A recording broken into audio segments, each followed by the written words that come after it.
elected as Turkey's prime minister. U.S. educated, she takes over a country with staggering economic problems, ethnic insurgency, and Western military ties that are being challenged by Islamic fundamentalism. And we will talk to her from her office in the Turkish capital of Ankara in just a few moments. Right now, Aaron Brown is sitting in this morning for Morton Dean. He has the news of the day for us. Aaron, good morning. Good morning, Joan, and good morning again, everyone. In Tokyo, the G7 summit, the leaders of the world's most powerful democracies. We're talking politics today, world politics, what to do or not do about Bosnia.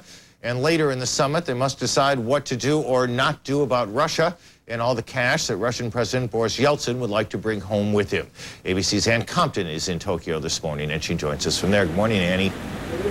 Good morning, good evening here, Aaron. The summit is already coming to one kind of a climax, a glittering state dinner, actually an imperial dinner at the Akasaka Palace. President and Mrs. Clinton among those who have gone now to the palace, where they are going to have a formal dinner with the other heads of state.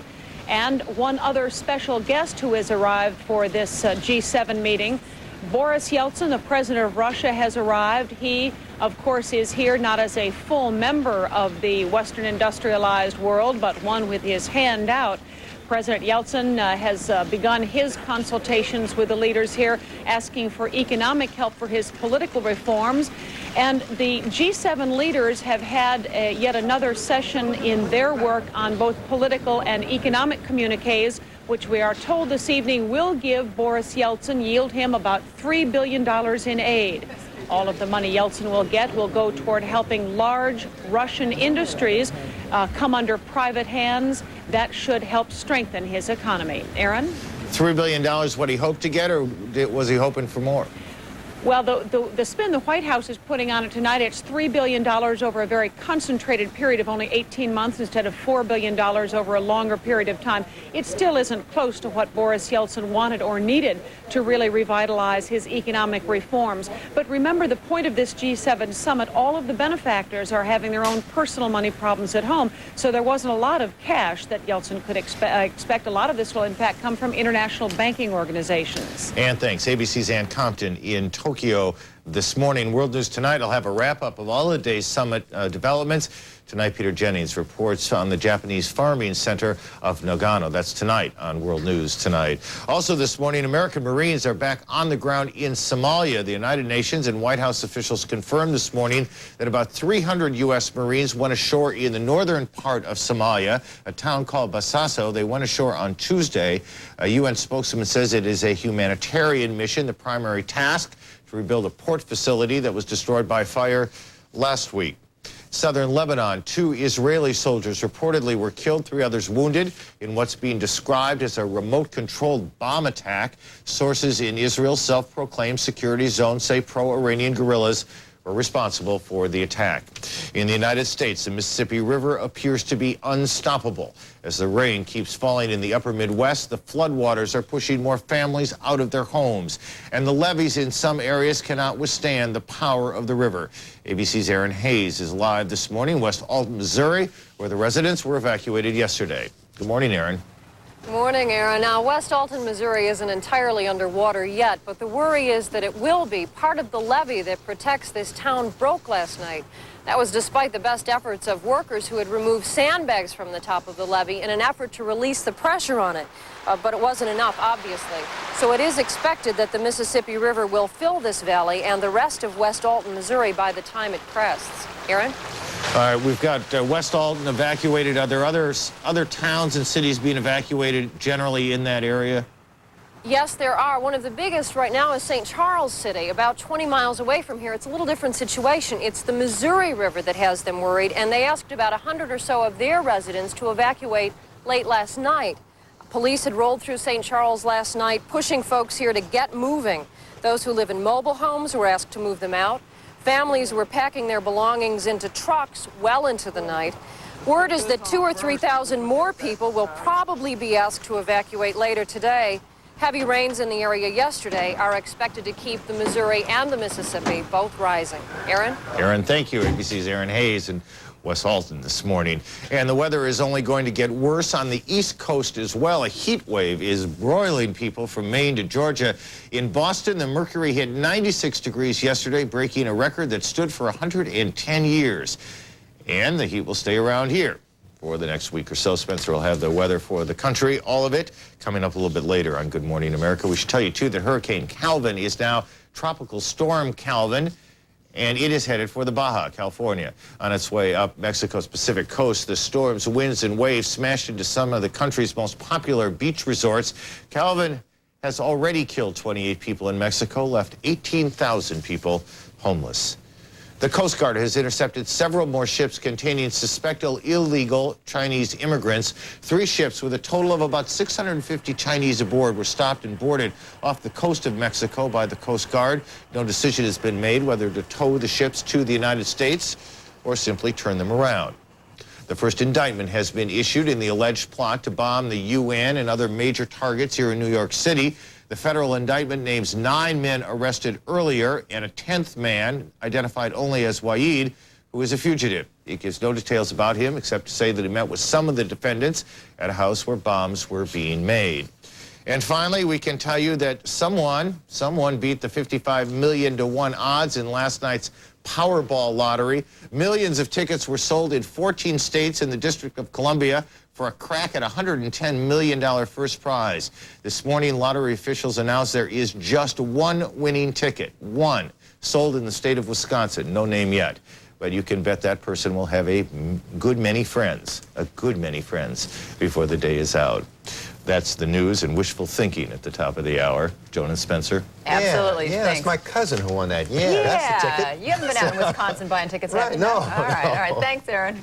You got some weather map there. Gosh, it's miserable. You can see the air here on the East Coast. You can walk on it. You can walk on it. Let me show you what's going on, Joan. It is hot and humid. Let's start with today's outlook. And we'll turn to the west first, where it's going to be a mostly sunny day, mostly dry as well, and warm down in the southwest. Falling, and the waters of the Mississippi River just keep on rising, breaking new records every day.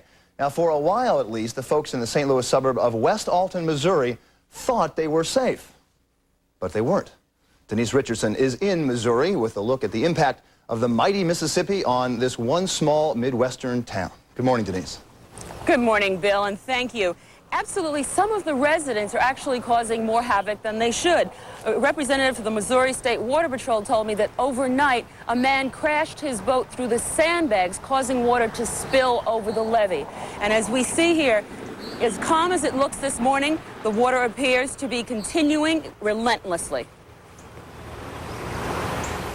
The Great Mississippi River flood of 1993 continues to take its toll. 15 people are dead. There are $1 billion in crop losses, billions more in property damage. Barge traffic on the Great River has virtually come to a standstill. By next week, the Mississippi should crest at 43.5 feet in St. Louis, surpassing the flood of 1973. There are dozens of communities along the Mississippi hard hit by the flood. I'm in West Alton, Missouri, just upriver from St. Louis, where the majority of homes are underwater, and most of the people have been evacuated. Now all people can do is wait and see whether the levees will hold. Wait and hope. That's where most of the anxiety comes from, is just not knowing exactly when, and you don't know how. Depending on where the levee breaks, how the water's going to come in. We keep hoping that something's going to happen and we won't be flooded. I keep thinking positive. Like so many communities along the Mississippi, West Alton depends on levees, or shored up earth, the only protection from periodic flooding. Sometimes the levees aren't enough. This is farmland here in West Alton that's now under 40 feet of water. It's eating away at the levee that I'm standing on. If this levee should break, it would cause a tidal wave that would gobble up houses, that would snap the largest trees. And over here in this bean field, what we're seeing is an air pocket of water that's bubbling, which means that the water is seeping through the levee and boiling up. It could break at any time. St. Charles County Emergency Management Agency has hereby ordered a controlled evacuation of the city of West Alton due to imminent flooding conditions in that area. And to make things worse, the heavens opened up as the remainder of West Alton's 500-plus residents fled for safety. On the dry side of the levee, families abandoned their homes, leaving their possessions up on the porch, hoping they'll remain high and dry. While on the other side of the levee, already inundated by Mississippi waters, people were faring as best they could. Aren't you aware that this area has been evacuated? Yeah, we are aware of it. We had a $1,200 bike up here we had to get out. And he has his riding lawnmower we still want to try to get out. Try to save everything we can save, and then we're going to call it quits. Well, we're going to try to get a bunch of people together in different vehicles so we ain't taking To keep the peace and ensure an orderly evacuation, the National Guard has been out in force. For those people who have no friends or family to turn to, the Red Cross has set up shelters to ensure 3 square meals a day and a place to sleep. Meanwhile, the floodwaters continue to rise, and people are expecting the worst. Local authorities decided to remove the sandbags in this one small area, allowing a little water to seep through to relieve pressure along the entire levee. I'm feeling the impact of the water against my legs. Imagine if the entire levee were to burst. I think the most remarkable thing about the people here in West Alton is that even in the face of imminent danger, many are taking it in stride. Yeah, we know everybody, and we grew up with most everybody, you know. When we were kids, you know, we lived with parents, and now the parents, when they retire, they move to higher ground, and the kids take over. So, you know, it's kind of like a big family around here. I've told everybody that I know up here, if I can help you in any way, give me a call. If you need a place to stay, I'll take as many as my house will hold. I told her the same thing. Despite all the optimism and neighborly spirit, the floodwaters continue to rise, and the folks here in West Alton face a new and uncertain day. While most of the people have been evacuated, there are a few holdouts who simply say they're not going to leave their homes. In addition, you saw one person in that package who was actually swimming in the water. Well, that can be very dangerous if you have an open wound. Then you're subjecting yourself to the possibility of hepatitis A. Bill? Denise, what are some of the other health hazards? I mean, sewage systems, septic tanks, all those are susceptible to damage, right? If you have a septic tank, if you have a well, then you shouldn't be drinking that water until that water is tested. If you happen to go into that water beyond being subjected to hepatitis A, you could get stuck in the mud underneath and you could drown. Or you could simply step on some kind of a hidden object, and you don't know the depth of that water. As we said earlier, some of it is as high as 40 feet. One thing that was striking about the people in your story is how calm they appear. Really amazing. I think that's the most amazing thing to me. People here refer to themselves as the river people. They say, we love our community, we love our homes, we're simply not leaving. They've lived through other floods. They say it's par for the course if you choose to live here. We'll build again. Almost everyone we met said the same thing. Okay, Denise, reporting from West Alton, Missouri. Thanks a lot. It's about 15 minutes after the hour. Next, Tansu Chilair. We'll be right back. In our next half hour, the lowdown on Clint Eastwood's new film, In the Line of Fire. We were to have an interview right now with the new female Prime Minister of Turkey, Prime Minister Chilair. We have a little bit of a technical problem. That will be in our next half hour. So we return to a problem back home in the city of Boston. They are having a problem with their baked beans. You know how Philly has its cheesesteaks and Chicago has its deep dish pizza. Buffalo is famous for its wings. Well, for centuries, Boston has been synonymous with baked beans. However, now the state of Massachusetts wants to allow a change in the time-honored traditional recipe for Boston baked beans. Now, what exactly is going on here? Paula Lyons went home to Beantown to find out. Just steps from where Paul Revere stands guard over the Old North Church and just after sunrise in Boston, a familiar ritual begins at the 170-year-old Durgan Park restaurant in historic Faneuil Hall Marketplace. Just about ready. You may not know beans about Boston, but baked beans are serious business here, and at Durgan Park, the traditional recipes from colonial times. Dry navy beans are soaked overnight, then put in individual earthenware crocks. A mixture of molasses, sugar, and white pepper is poured over them. Some dry mustard and salt pork top them off, and they are then baked at 450 degrees for 4.5 hours. It's been done the same 7 days a week, 52 weeks a year, and I wouldn't consider them Boston baked beans or done any other way. And over on Beacon Hill at the Massachusetts State House, these youngsters are serious about beans too. Well, sort of. Please sign the bean bill. Let's make it official. It took them a year, but these third graders wrote and lobbied for the bill Governor Weld is now signing into law, a bill naming the baked bean the official official bean of the state of Massachusetts. Some people already think it is official, but it really isn't, so I think this is really great that we get a chance to do this. Everybody calls Boston Beantown, and I just thought it would be a good bill. You eat them? Not really. You like them? No, not really. But just when true Bostonians felt secure their traditional dish was finally getting the respect it has long deserved, what the state is giving with one hand, it seems to be taking away with the other. Thank you very much. Honoring the baked bean is one thing, but scrapping its time-honored traditional recipe is another. And that's what Massachusetts now has in mind. It wants to abolish a 30-year-old law which says no beans can be called baked beans in Massachusetts unless they are truly baked and unless they contain none of this, tomato or tomato flavoring. Traditionalists insist tomato would ruin the recipe for sure. I just couldn't see wanting to put tomatoes in beans. No, I like them just the way they are. No, not tomato.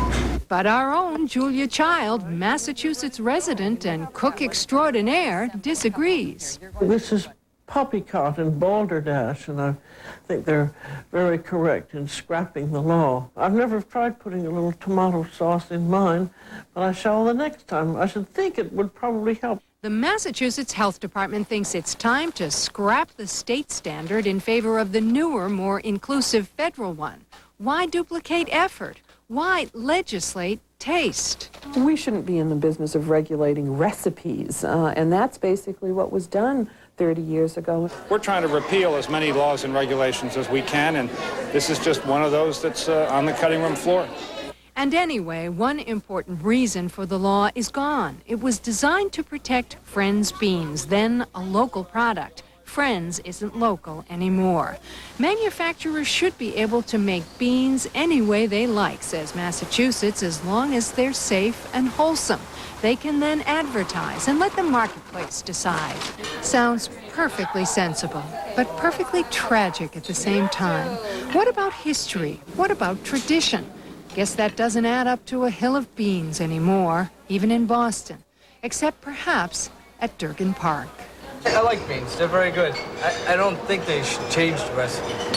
Well, I know at Durgan Park we'll never change the recipe. The recipe's going to remain the same. Excuse me, but I got to eat my beans. This is actually a law being disputed, and it's a trade dispute, right? It really is. It's much more about commerce than it is about tradition. There is a new company that said its beans met the standard in Massachusetts.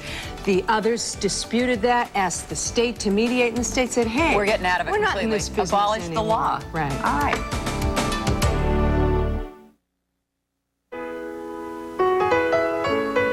Most visible export to Japan, hamburgers, hot dogs, southern fried chicken, and now pizza delivered in 30 minutes. American fast food has won over the hearts and minds and stomachs of the Japanese. We said that we're selling pizza, but we're also selling a part of the American lifestyle. A lifestyle which, for more and more Japanese, means fewer and fewer home-cooked meals. Food service sales in Japan have doubled over the past 10 years.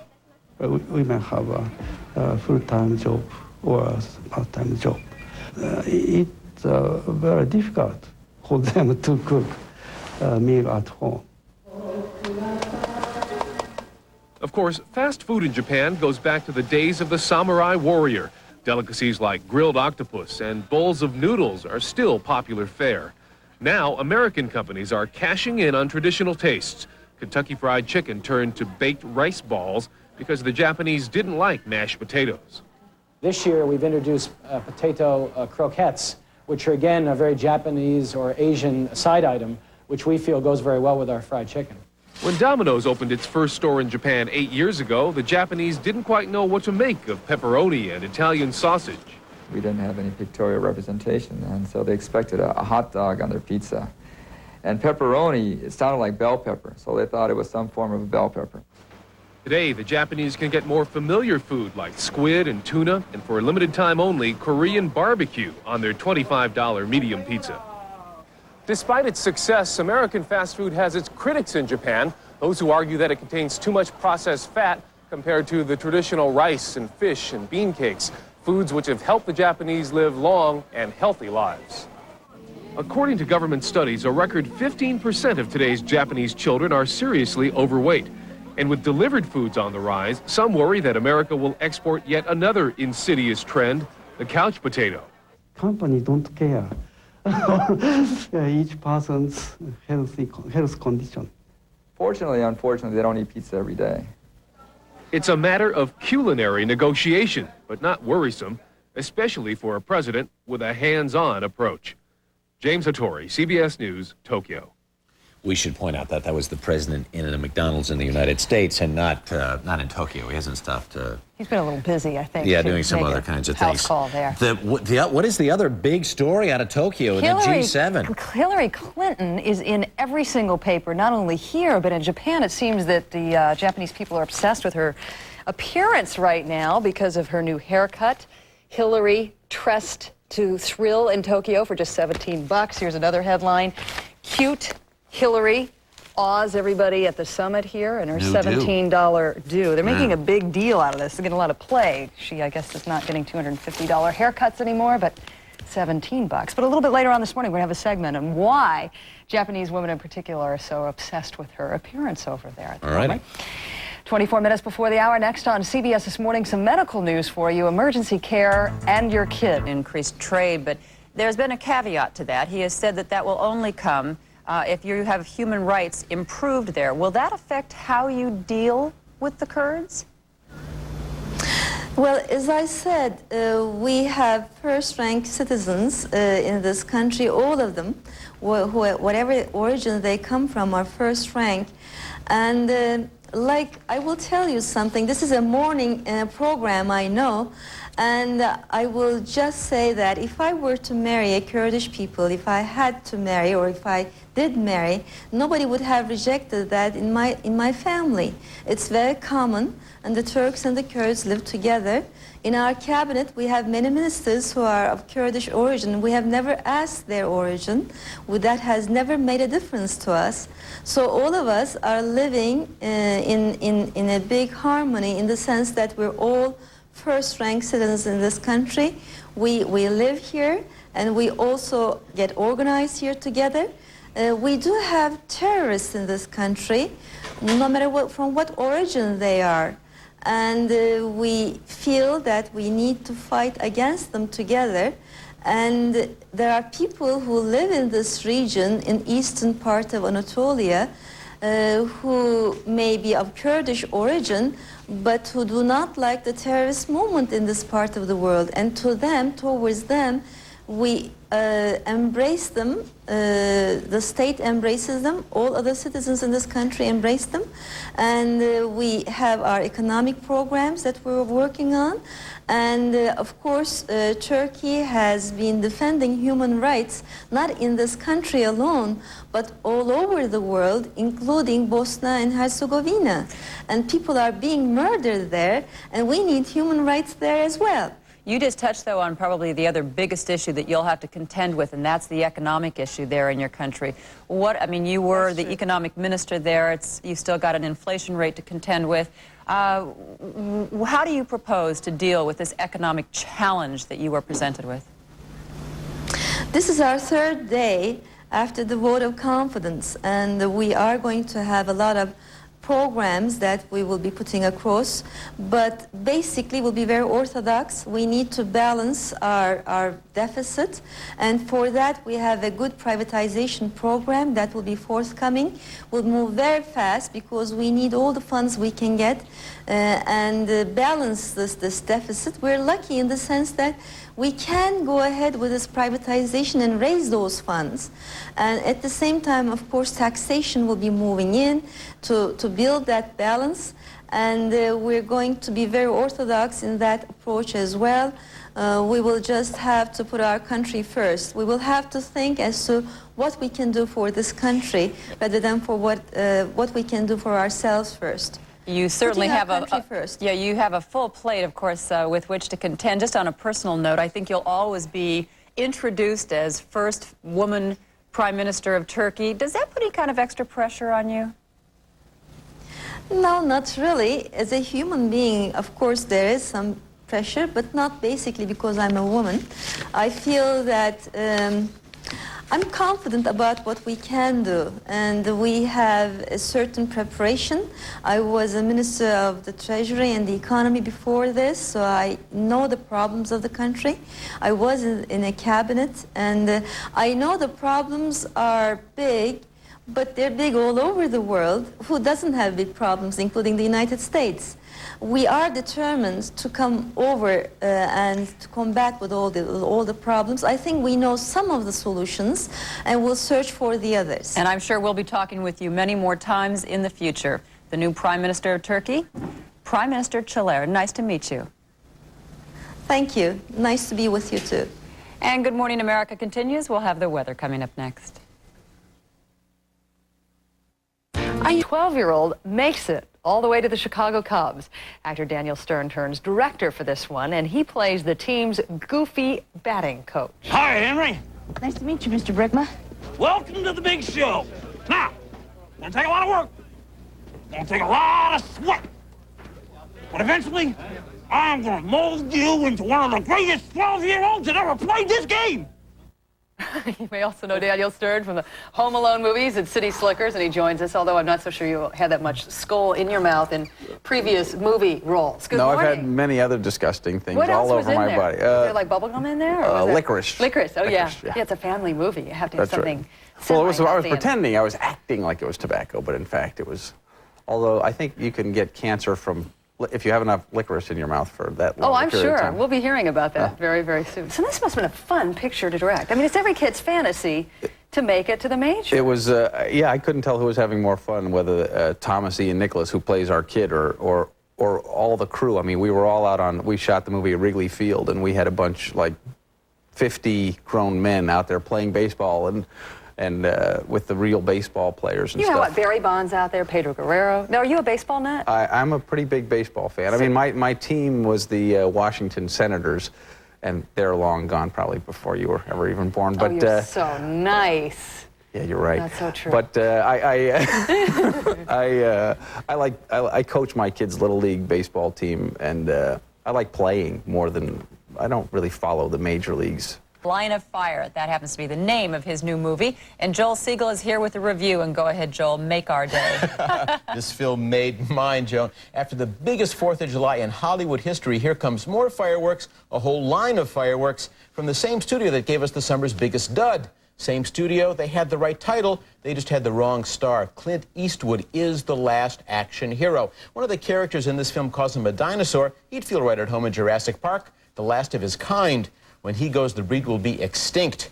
He plays a Secret Service agent he calls a borderline burnout, on the job more than 30 years. He was in Dallas guarding JFK. He didn't take the bullet, doesn't know why, and he worries about it. Looking at a living legend. The only active agent who ever lost a president. Oh my God. That's you. A call from an anxious landlady, a tenant who bragged about killing the president. And all they find is this photo of that morning in Dallas, Clint Eastwood zeligged in. And it's happening again, his biggest hope or his worst nightmare. He has another chance. Why not call me Booth? Why not Oswald? Because Booth had flair, panache. And Eastwood is as much the prey as the president. Do you really have the guts to take a bullet, Frank? Yes, there's another agent, Rene Russo, and Eastwood not only smiles, he winks. What are you looking at? I was just wondering where you hide your firearm. It's election time. The president is 12 points behind. He won't be cautious, and John Malkovich is everywhere, including Hollywood next spring for the Oscars, sitting in the same row as Clint Eastwood. It took Eastwood 30 years to earn his first Oscar nomination for Unforgiven, but Line of Fire will make it 2 years in a row, an incredible performance. Eastwood, overcautious, even paranoid, doesn't want to lose 2 presidents. Movies don't get more exciting. That Spiral out of Hitchcock. This is white-knuckle suspense.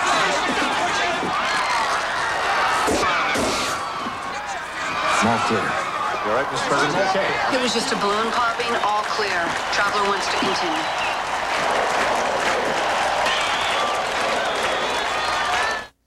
John Malkovich is so good, on the edge of terror, over the edge of insanity. The first time he and Eastwood meet really is white-knuckle time, and that works because Eastwood lets us be afraid for his character.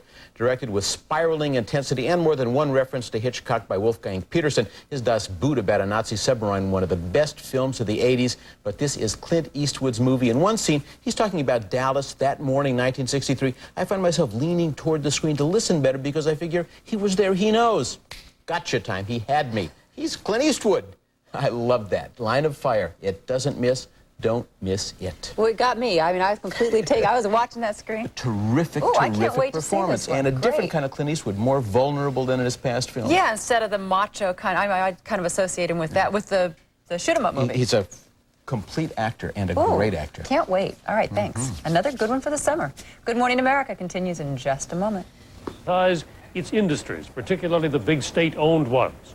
Secretary of the Treasury Benson made the announcement. Overall, we're talking about $3 billion. And that to be done in some 18 months. The Allies had originally promised $4 billion, but that went away in the face of the tough economic times most of these countries are facing. Under the new arrangement, the U.S. contribution will be about $375 million. And the administration insists it will be money well spent. 6 months ago, there were two real risks in Russia: hyperinflation and a return to communist government. Both those risks are much more remote today. This aid package for privatization is one of President Clinton's pet projects. It's not necessarily a favorite of some of the other allies here, so it took, as Secretary Benson put it, a little arm twisting. So the administration, of course, is playing this as another victory for the president in his first major appearance on the world stage. Paula? Bill Plant, good. You're up late. I know. I'm up early. Thanks, Bill. In Tokyo Live this morning. Coming up after the news, we're going to take a look at how First Lady Hillary Clinton is wowing them in Japan these days. Meanwhile, floodwaters continue to pour through the Midwest. 16 people have been killed and thousands forced from their homes. At the Tokyo summit, President Clinton addressed flood victims. I've asked our budget director, Leon Panetta, to begin assembling a funding bill that will provide emergency assistance to the region. We'll be working with Congress early next week to get this process underway. We'll ask for federal funds on an emergency basis to help pay for crop losses and damage to homes, businesses, and public property. Crop damage from the floods now more than $1 billion. Meanwhile, East Coast residents are sweltering in a heat wave. Bruce Morton is standing by in Washington, D.C., with more on the big sizzle. Good morning, Bruce. Morning, Harry. The weather yesterday here in Washington, 98 and very humid. The forecast for today, 98 and very humid. The forecast for the next week or so, 98 and very humid. All up and down the East Coast. It's hot. This lady from New Jersey understands. Too hot. It's too hot. She understands. It's hardest on people who have to work outdoors. Or you could say these Philadelphia bricklayers have figured out how to cope. If you're a kid, what you need is a fountain. If you don't have a fountain, a fire hydrant will do just fine. All up and down the East Coast, people are moving through air they can see. In Spartanburg County, South Carolina, the heat knocked out some firefighters. Well, we sent 2 to the hospital already. And in these North Carolina fields, the corn is dead, scorched, dried out, past any help. Well, it hurts. Just ain't much you can do about it. You have to take it as it goes. In Washington, Congress has the week off. Air conditioning repairmen don't. When it's 95 and it stays in the upper 80s in the evening, they just run full blast all the time, and they just can't take that sometimes. The real tragedy, of course, is in the South, where the crops have been burned out, in the Middle West, where the crops have been flooded out. Here in Washington, we're just trying to cope with a lot of heavy, hot air. Many Americans think Washington does that even in the wintertime, Harry, but this really is worse. What's the opposite of a 3-dog night? I guess it's a 3 or 4 shirt day. Thank you, Bruce. Here in New York City, it's not just heat, it's air so thick local officials have issued ozone warnings. Early today, dense smog has already blanketing the city. Look at this picture. Ugh, the elderly and very young children are urged to stay indoors because of the unhealthy air. The odds were 55 million to 1, but just one winning ticket was sold for last night's $110 million Powerball lottery. The winning numbers were 4, 8, 19, 28, 41, and the Powerball number was 30. The ticket was sold in Wisconsin. Whoever bought it has yet to step forward. Incidentally, 54 tickets got 5 of the 6 numbers right. They're worth $100,000 apiece. That's not bad. 6 minutes past the hour. Let's go back down to Miami, where it's relatively cool this morning. Maria Gennaro standing in for Mark McEwen. Good morning. This is a fabulous product. We all know that. Nearly $3 billion worth of ice cream a year sold. So check it out. Little plug-a-rooney. We'll eat the ice cream. That's our payola. Happy birthday this morning from Hallmark. Take a look, if you will, how sweet it is. We had the pleasure of doing this last year. Antonio Calabra of Butler, Pennsylvania, is 105 years old, World War I veteran, and fine man. Everybody loves him very, very much. Clean life and hard work. That's the secret. Mary Arp, Sioux Falls, South Dakota. Pretty smile, 108. They call her the firecracker. Rachito Bello. That's good for a couple of days ago, the 4th of July. Well, check out the temperatures across. Ago in a story about the famous singing Andrews sisters. We told you that one sister, Maxine, had just written a book, and another, Laverne, was deceased. And we said that Patty Andrews is now retired. Well, as it turns out, she's anything but retired. She's still performing and making audiences happy. So we want to retire any notions about Patty Andrews' retirement and set the record straight. Go Patty. Right now, in a society where women are far from equal and even a princess has to give up her outside life, Hillary Clinton stands out as a promise of change and a threat to tradition. Joining us now from Tokyo to talk about her role at the summit are Midori Nishura, a journalist and president of a Tokyo-based consulting firm, and David Sanger, Tokyo bureau chief of the New York Times. Good morning. Thank you both for joining us this morning. Good morning. Good morning. Midori, I was sort of surprised to see the amount of coverage that Mrs. Clinton is getting here, and I hear that is even more the case in Tokyo at the moment. How is she faring in the press? Oh, very well indeed. I think a lot of people here admire her. Certainly a lot of women, especially working women, look up to her as somebody to be admired and copied, perhaps. Are you surprised that there is this intrigue by? Well, not really. No. This is all expected, and she's totally. We don't have anybody nearly resembling her or her position, and she's received very highly here and thought of as very brilliant academically and business-wise in every way, and she probably is a good model for being a good homemaker, perhaps a wife and a competent businesswoman, and so on. David, I'm curious, she comes now just a month or so after the big royal wedding there. Is the contrast being pointed out there that Princess Misako had to give up her own sort of private life to assume her duties, and Hillary Clinton can be out there and sort of represents that there is some equality in sexes here in the United States? How much of that is at work? I think there is some comparison going on, but I'm not quite sure that it's quite that simple. I think that there was an assumption that Misako Owada, who is now the crown princess, had to give up her career. There was really no way that one could be a member of the Japanese royal family and still be working. Whereas I think it's understood that American first ladies are very different. They're much more involved in the society. They're out participating in the world in a way that Japanese princesses and empresses never could. And in fact, when you looked at this morning's papers, that's the image that you saw of Hillary. You saw pictures of her. We have a few here, in fact, of her out on the streets and talking to school children and so forth. Go ahead. Feel free to hold those up at the moment as we continue to talk about it. I'm not sure how well you can see this. We can see them very clearly. The wording here, part of it in katakana, is Hillary-san in Tokyo. And you see some photographs of her at Waseda University and some other pictures of her around. I see her in one of these shots with the wife of Ambassador Armacost. So there's been a lot of coverage and a lot of interest. At the same time, I think there are some mixed emotions about her, particularly among some who would question the exact nature of her role and whether she's over-involved, because by the standard of Japanese political wives, she certainly is much more evident. When I just looked at those pictures, David, I was struck by how similar they look to some of the settings that we've seen someone like Princess Diana here. And back here in the New York papers, which you cannot see, and I'm holding up at the moment, we have pictures of some of the coverage here, and they make a big deal out of the First Lady's new hairdo. Midori, how much do Japanese women care about any of this stuff, the way the First Lady dresses and what the heck she does with her hair? I'm sure they do. I mean, it's certainly written up about a lot.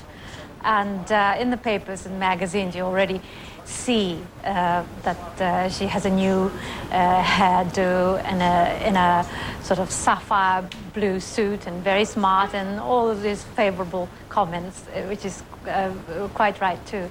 And yes, the image is very important to us. But we hear that she's being shown briefing papers as well, which that never happens here for any wives, anybody's wives here. So I think we all view her as with a great longing, really, and someone to look up to. And as I said, and of course, there are a certain amount of, dare I say, male chauvinism still here in Japan, and I think it will be many, many years ahead for us to reach up to the same standard as perhaps Europe and America, I think.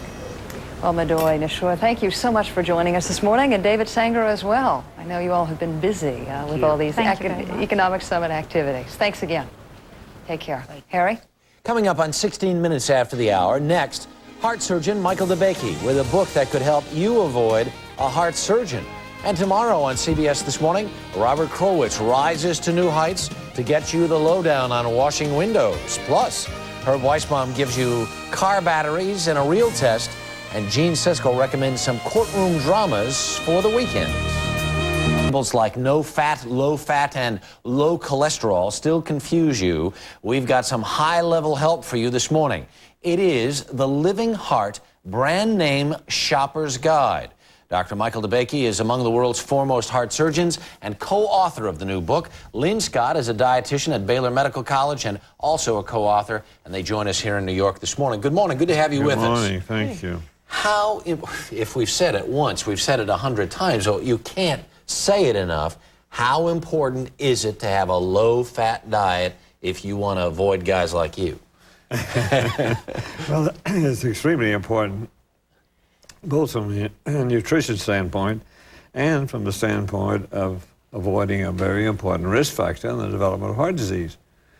And therefore, it's critical, I think, for people to understand that they should limit their fat intake, total fat intake, to at least 30% or less of their total food intake. Every day. Every day. Why? Do you wonder why we can't get that message through to some folks? Because when you travel around the country, you sit in a restaurant and folks are just jamming it down every day. Yes, but I think we're making some progress. Mm-hmm. It's just slower than we'd like. Let's talk about what this book actually does, and it's good to have you back. It's a year since we talked. This is kind of an updated version of this book. Here's a typical listing in the book, and it's for in the dessert section for something called Nabisco Snack Wells. What do we see here? This is an example of one of the low-fat foods that appears in the book. Everything is low in fat, saturated fat, and cholesterol. We have over 6,100 foods total, and since last year we have found 2,500 new ones in supermarkets across the country to include, and this is just one of the new ones that did not appear last year. Okay. There are numerous new ones. So these are all low fats in this. It will tell you calories, it will tell you cholesterol, it will tell you fat content. Yes, and the saturated fat content. And the emphasis is on reducing the saturated fat content as a way of lowering the blood cholesterol. All right, let's take a look at another one. This is for TCBY, non-fat frozen yogurt. It's for non-fat frozen yogurt, yet it says it's got some in there. Can you say you're non-fat and have some fat in it? It can have less than 1/2 gram of fat and still be called non-fat or low fat. And actually that has less than 1 gram of fat. And the new FDA guidelines that will go into effect next May will allow all of these things to appear on labels and make it easier for consumers. We've followed those guidelines and everything here. Okay. Even though they won't appear until next year. And we'll talk more about that new food label in just a second. Do you find with your patients, if you can get them online and if you can get them to pay attention to these labels, does the fat content go down? Does the cholesterol go down? All of that? Does it all fall into place? Definitely. But, you know, we find, when we talk with our patients, we find that we have more impact by talking to the wife. Because she's the one who usually does the shopping. Yeah. If you can get her on board, then you can maybe get the whole family on board. Yes. How important is it to get people to start? And then if you can get mom to do it, can you get the kids to learn how to eat right in the first place? I think the evidence is very clear. I mean, when you look at what we've done over the past, say, 20, 25 years and getting the people to understand these risk factors, we've reduced the death rate from heart disease by over 30%. I mean, it's remarkable. That is remarkable. Yeah. And considering if you could get people to eat right, how much more distance you could go, it really would be phenomenal. Yeah. Let's take a real quick look at the new food label for just a second here and tell us what we're seeing here. One of the important things we're seeing is the requirement that manufacturers include the level of saturated fat and cholesterol on all of the new labels, which will make grocery shopping a lot easier for people. Since saturated fat is where we're placing the emphasis, we're delighted to see that that's going to appear on the new labels, and they're all listed as nutrition facts now. Lynn Scott, Dr. Michael DeBakey, thank you for bringing the new revised edition with lots more products in there this year. You got to come up to New York to escape the heat in Texas, right? Thanks so much. Paula? Still afraid we all need calculators when we shop. Coming up, growing food the healthy way. Don't fly at night. So that way they'll take up residence in the garden, they'll breed, and you'll get those wonderful aphid-eating larvae to do all your plant work for you. And they'll really stay if you do everything you just told us to do. Absolutely. All they need is darkness, food, and water, and they'll love a garden with a couple of aphids in it to eat. All right, now there's another insect called the green lacewing. What does that guy do? The green lacewing almost does exactly the same thing as the ladybug. I think it's even prettier as an adult. It's one of the most beautiful beneficials. And again, it's the larvae that do the work. And in this case, what you buy is eggs. In this tiny little container in my hand are 1,000 lacewing eggs mixed with ground up corn as a shipping medium. And all that you have to do is when you get this in the mail, there's already baby lacewings in there, and they're ready to get out there and eat aphids. So what I'm going to do is I'm just going to reach over here, and I'm going to put them on these bean plants, and they're going to go to work. If there's any aphids, you can see the ladybugs are already here looking for food. They like it here. And you just release these all throughout your garden. And again, you do it in the evening, you do it in a wet garden, they'll breed and they'll stay there and do your work for you. And you just put the same amount that you're putting on now? Just a little bit? Absolutely. Sprinkling it like salt almost? 1,000, exactly, just like salt and pepper. 1,000 eggs should cover this entire giant garden.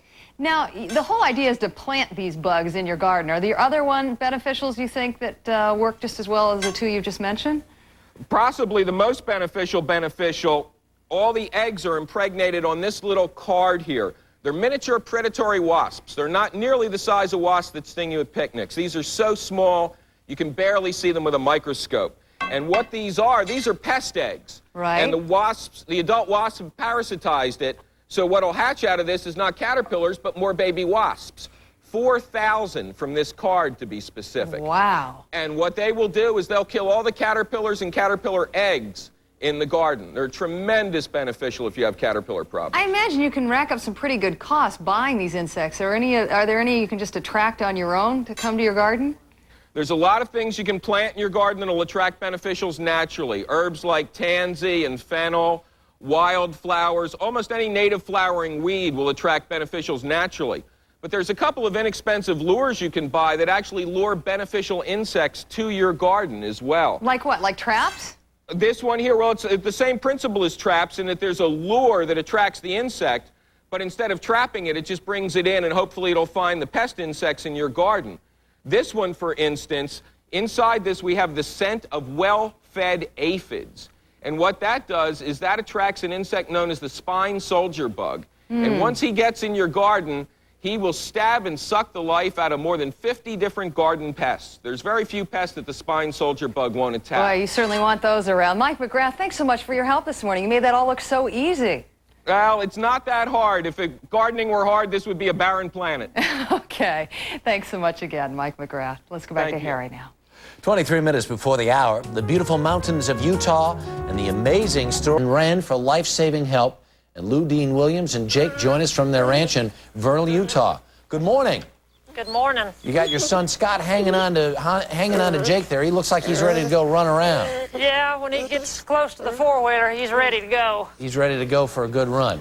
Right. Tell us what happened a couple of weeks ago. You're on. Is that the four-wheeler there, the kind of vehicle you were driving?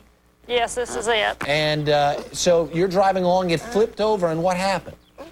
Well, I was starting up a hill, and it powered out and flipped over on me and pinned me from the waist down. Stay, Jake. And so you could literally could not get out from underneath that thing. No. What did Jake do? Jake was there. I tried to send him back to the house. He stayed with me the whole time, and my head was downhill, so I had mucus and blood coming into my mouth and nose. He cleaned my face several times. He stayed right with me. I was there about 3 hours until the ranch hand came to the lower pasture beneath where we were. And so when the ranch hand came to the lower pasture beneath where you all were, then what did Jake do? Jake went down and got hold of one of our hired hands by the leg, by the knee, and wouldn't let go of him until he followed him. It scared Juan because he was not used to the dog, and he thought he was trying to bite him. And he followed him back up the mountain and found me. And this is something out of Lassie or Rin Tin Tin or something. Is Jake a particularly well-trained dog? I mean, did all of this surprise you? Well, he's trained only to hunt birds, and he's disciplined, believe it or not. But Jake. You know what? You can let him run around. Go ahead, let him loose because okay. Yeah, he's been on TV plenty here. We'll let him go run around a little bit. Yeah. Thanks. Yeah. Okay. So, how surprised were you at his behavior through all of this?